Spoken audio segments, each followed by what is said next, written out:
જય શ્રી કૃષ્ણ, જય માતાજી. આજ તો આપણે ગાંહડી ભરીને લીમડો લઈએ છીએ, કારણ કે અહીંયા જે 12માં લીમડો હતો ખાલી કરી નાખ્યો હાવ ધવાડી કરીને, એટલે વધારે લીમડો લઈ આવ્યા. અને રોજની જેમ આપણને ખબર તો છે, આજ થોડીક અલગ ધવાડી કરી. જ્યારે આપણે સાલા નાખ્યા છે, રોજ તો અડાયાસાણા રાખી જ છે, કારણ કે શિયાળાના થાપેલા અડાયાસાણા અત્યારે બહુ કામ આવે. અડાયાસાણા 4-5 ખાલી નાખ્યા હોય ને તો 9 વાગ્યા સુધી ધવાડી રહે, એક પણ માસ ગાય પાસે ન હોય. બાકી તો બિચારી ગાયું આમ જુઓ, ઓલા ધાણી એમ નથી મૂકી તો કેટલી ધડપડાટી માહિતી પોવરાવે છે.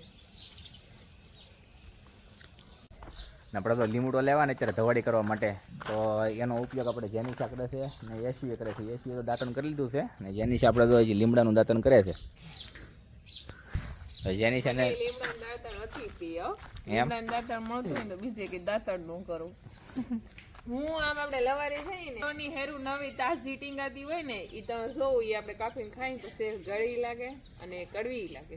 તાજી હોય ને એ હાવ પતલી હોય ને, બાકી પાકી ગલી તો બહુ કડવી હોય. તો મસ્ત ધવાડો થઈ ગયો, મૂકી દઈ, કારણ કે અત્યારમાં ટાઈમ કાઢશું તો પછી આખો દી આકરું પડશે. અને પહેલાંના જમાનામાં છે ને આપણા બધા ગઢિયા બધા હતા ને, જે બધા લીમડાના દાંતણ કરતા. બ્રશ તો કાંઈ હતું નહીં, તો કારક લીમડાના દાંતણે આપણે કરવું જોઈએ. આપણી પાસે લીમડો છે, એટલે લીમડો તો કે સિટીમાં ઘણી જગ્યા ઉપર હોય, એટલે ક્યારેક મળે તો લીમડાનું દાંતણ, દેશી બાવળનું દાંતણ, તેનાથી દાંત આપણા ખૂબ મજબૂત રહે છે. કેમ ગરમ થઈ ગયો? તો આપણી આ બધી ગાયોને મૂકી દેવું અત્યારમાં. ચકલીઓ બાંધે છે, ખાવા જતી એને સવારે ઉઠીને કેટલું કામ હોય, દાણા જમવાના, પાણી, ઉડવા જવાનું. અહીંયા છે ને દાણા મૂકેલા, તો વરસાદ હોય ને તો જ તે શેકલા સણે, નહીતર પછી આમ ફળિયામાં જાય અને આમ આઘા ગમે ત્યાં દાણા પડે ત્યાંથી સણવા જાય. બોલ રેવતી પાસે આવી ગઈ, એને કે ખાવાનું લાવ્યા હોવાનું. જો આપણી એકદમ અત્યારમાં વગાડે છે, અને માયખું જુઓ કેટલી માયખું હોય છે. લે હોનું સુરભીની માયખું કવરાવતી છે, સુરભીને માયખું ને કવરાવતી તો હોનું પાસે જ હતી.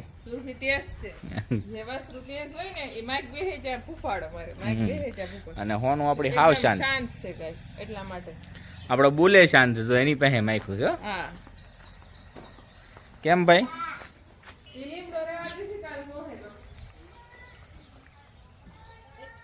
તો આપણે બુલને છે ને લીવરની તકલીફ થયેલી છે, તો આપણે થોડોક લીમડો પણ એને રોજ ખવડાવી છીએ, જેથી એને લીવરની તકલીફ હોય ને તો સારી થઈ જાય. એને લીમડો બહુ ભાવ્યો હે એસવી.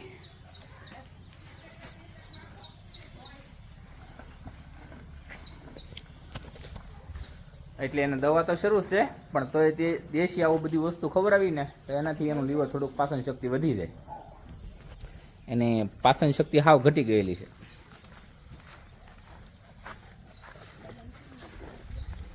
અત્યારે તો સવારના વાગી ગયા છે 9-9:30, બધું ઘરે કામકાજ કરી અને વાડીએ આવ્યા છીએ અત્યારે.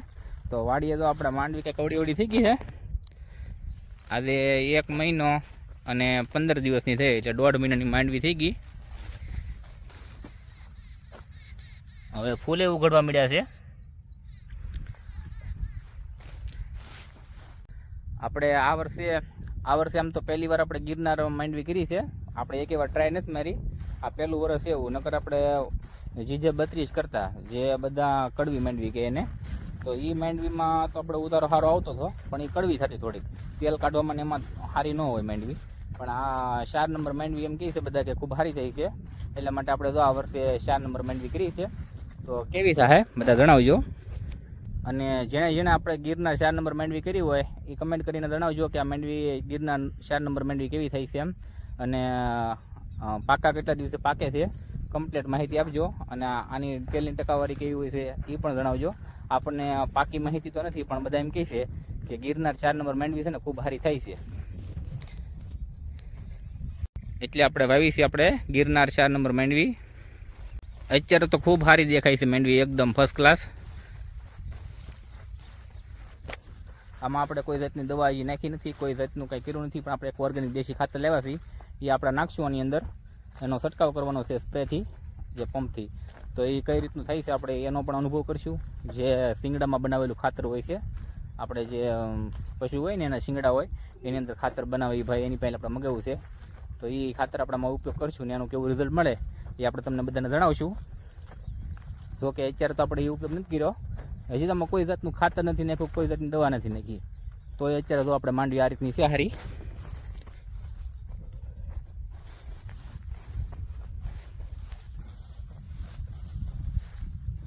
અને આપણે માંડની અંદર કોઈ જાતની દવા નથી નાખીને તો એટલી બધી લીલી સમ છે, એટલો બધો વરસાદ છે. તો એનું કારણ મેન એ છે કે અહીંયા આપણે દેશી ખાતર દર વર્ષે 10-12 આપણે ટ્રેક્ટરની લારી આવે ને એ નાખીએ છીએ. એટલે એના કારણે જો આપણે અહીંયા ક્યાંય પીળી માંડવી તમને દેખાય નહીં, એકદમ લીલી સમ માંડવી છે આપણી. નકર આ વર્ષે વરસાદ વધારે હોવાના કારણે બધાને પીળી માંડવી બહુ વધારે પડતી હતી.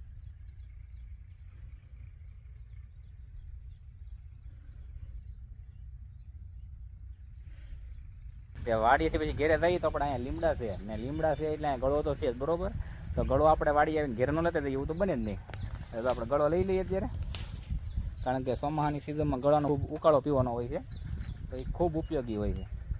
તો એટલા માટે તો આપણે ગળો લઈ લઈએ. સારી ગળો લઈ લો એમાંથી.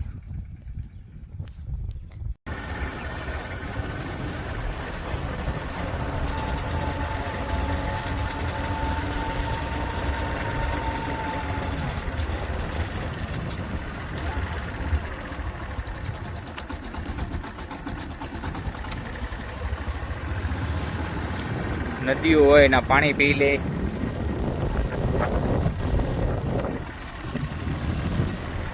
જેનીના પપ્પા તો બહાર ગયા હતા, પણ આપણે હતા ઘરે એટલે આપણે બનાવીને ખાશે બાજરાના રોટલા અને હારે બનાવ્યું છે હરીખવાનું શાક કઢીવાળું. તો હરીખવાનું શાક તો આપણા ઘરમાં બધાને બહુ જ પ્રિય છે, ને ખાસ કરીને તો મારું હરીખવાનું શાક પ્રિય છે કઢીવાળું. અને હારે બનાવી છે લાપસી. આપણે ગઈ સાંજે હનુમાનજીનો લોટ, પિત્તાદાનો મળીંદો અને જે કાંઈ નિવેદ કરાતા હોય વાવણીમાં એ બધા કરી દીધા છે. અને બાકી હતી લાપસી, એ પણ બનાવી નાખી છે. તો હારે છે મીઠી ગાયના દૂધની છાશ. તો આવો બધાય બપોરા કરવા.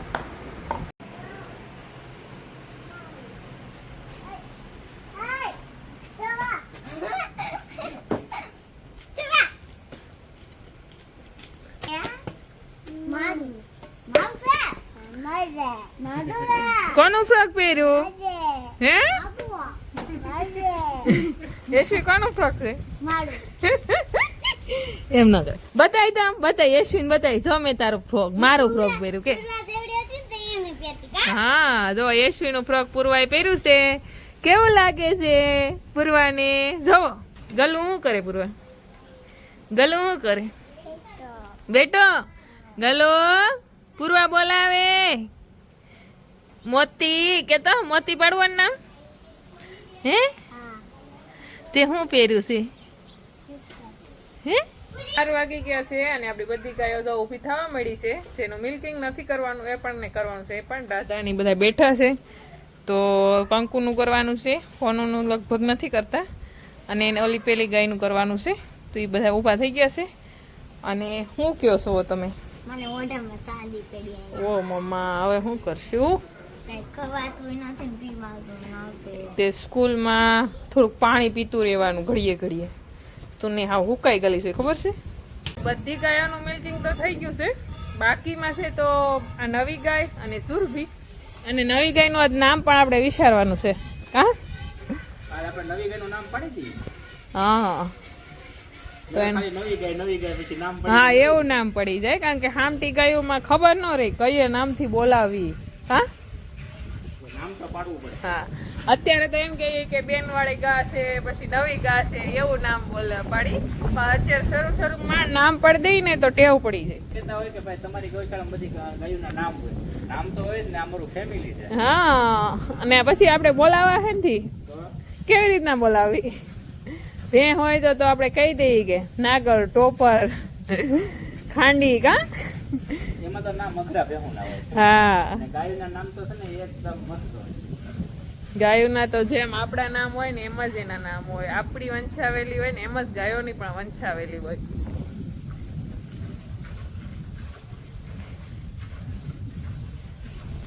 તો આપણે આ ગાયનું મિલ્કિંગ કરીએ છીએ ને તો આમ જુઓ સુરભી આપણી સામું જોવે છે કે મને ક્યારે મિલ્કિંગ કરવા આવશે એ પણ વાટ જોવે છે.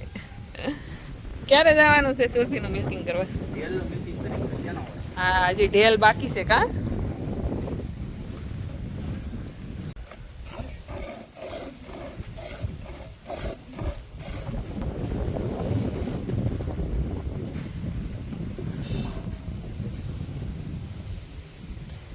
આપણી નવી ગાયનું મિલ્કિંગ કરી નાખ્યું છે અને એનું નામ રાખી દીધું છે સુભદ્રા. સુભદ્રા. કારણ કે તમે મિલ્કિંગ કરતા હતા ને ત્યાં સુધીમાં હું યાદ કરતી હતી કે આપણી પાસે રાધા છે, કૃષ્ણ છે, મોરલી છે, હતી બધી ગાયો છે, રેવતી અલગ છે, અલગ છે, હા. પણ આપણી પાસે સુભદ્રા નથી. તો આપણી પાસે તો હવે સુભદ્રા પણ છે, જે આપણી નવી ગાયનું નામ રાખી દીધું છે સુભદ્રા. કેવું લાગ્યું નામ જરા કમેન્ટ કરી દે. હા, કમેન્ટ કરવાનું ભૂલતા નહીં ભાઈ, કેવું નામ અને લાગ્યું એમ. આ નામ અગાઉથી વિચારેલું નતું, બસ તમે ગાય ગોતા હતા એટલી જ વારમાં મેં વિચાર લીધું કે રાધા અને કૃષ્ણ તો છે, સુભદ્રા નથી એટલે તો હવે સુભદ્રા. સુભદ્રા પણ આપણી પાસે આવી ગઈ છે. તો આનું નામ હવે આપણે વાંચી સુભદ્રા.